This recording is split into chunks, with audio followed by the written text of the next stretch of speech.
राजा भोज बड़े प्रजावत्सल थे।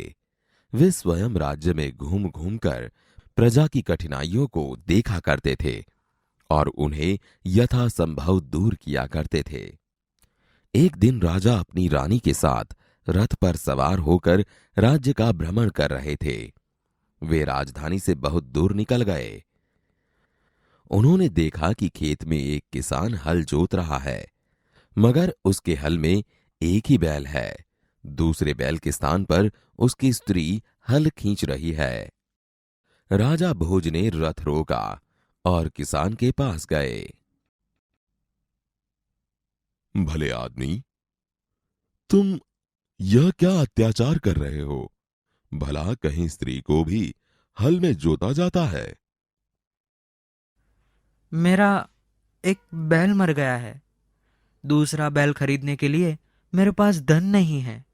अगर खेत न जुता तो मैं खाऊंगा क्या? किसान पुनः अपने कार्य में लग गया। उसे क्या पता था कि उससे बात करने वाला कौन है। अरे भाई, जरा सुनो तो। जो कहना है मेरे साथ चलते चलते कहो। मेरा काम क्यों रोकते हो? राजा भोज उसके साथ साथ चलने लगे। अपने काम के प्रति किसान की लगन देखकर राजा भोज बहुत प्रभावित हुए। भले आदमी, इस प्रकार तो तुम्हारी पत्नी थक जाएगी और थकावट की वजह से कोई दूसरा कार्य भी नहीं कर सकेगी।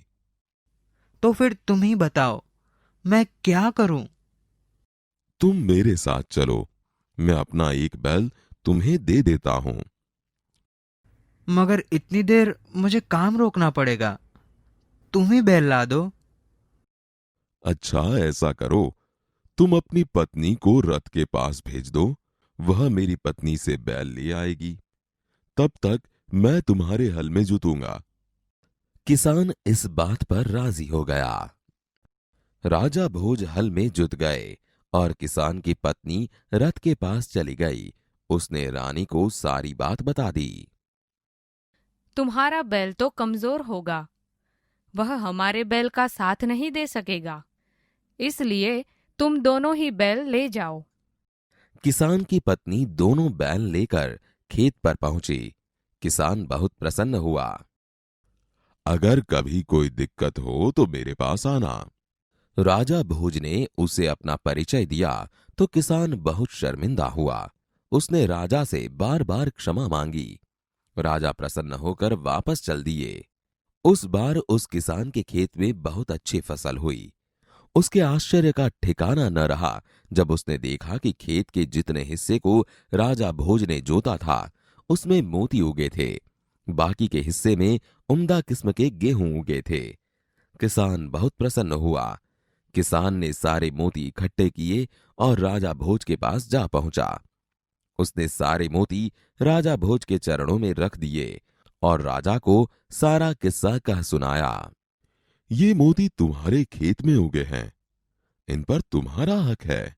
इन्हें तुम ही अपने अधिकार में रखो।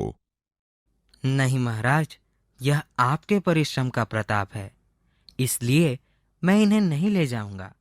मेरी प्रार्थना है कि आप इन्हें राजकोष में जमा कर लें और गरीबों की भलाई के लिए काम में ले। किसान की बात सुनकर राजा बहुत प्रसन्न हुए और उन्होंने मोती स्वीकार कर लिए।